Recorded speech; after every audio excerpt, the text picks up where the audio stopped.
Okay, guys, what's going on? So, sorry, got the cold, but we're gonna power through it today.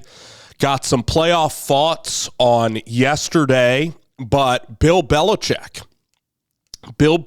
landing his quarterback of the future. I believe that North Turner's son is on the staff at North Carolina. And North Carolina, they go out, they offer Mateer a ton of money. So North Carolina even offers just as much money, apparently, as Oklahoma and the University of Miami.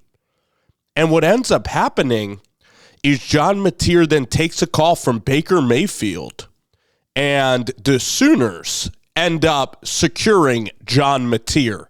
John Mateer is a good dual-threat quarterback. He's from Little Elm, Texas. So the way to find a gem is just look in Texas and look at a team that runs like a wing T offense, or look at a quarterback that, doesn't win a lot at the high-profile programs. And oftentimes the quarterbacks that don't win at the highest level are sometimes have higher upsides. Like, you look at quarterbacks from the state of Texas like Cade Klubnik and Connor Weigman.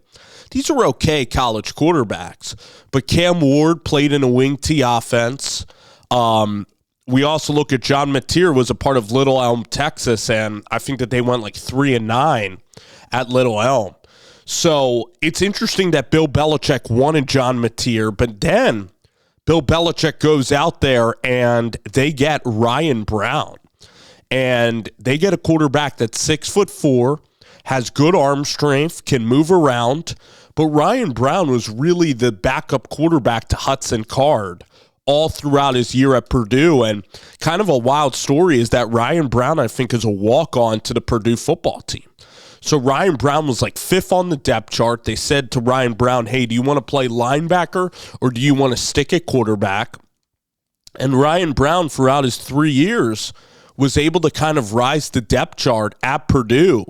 And then for Ryan Browne to get a call from Bill Belichick, like, pretty fascinating stuff. So Ryan Browne really had like one elite game. That was against Illinois, where Purdue had a feverish comeback and it was like 50-49, and they just didn't have enough to beat Illinois. And then Ryan Browne, I believe, got a start against Oregon, and that was ugly. But Ryan Browne's the type of player that maybe you surround him with better wide receiver talent. You give him an easier schedule in the ACC, a better roster. I love the quarterback piece. I love the depth piece because he's 6'4", can run, has tools, very good leader. So very curious to see how Ryan Browne's going to do at North Carolina. North Carolina doing decent in the portal. They got like 5 or 6 players in the transfer portal. Nothing crazy, but they've been kind of active in the portal.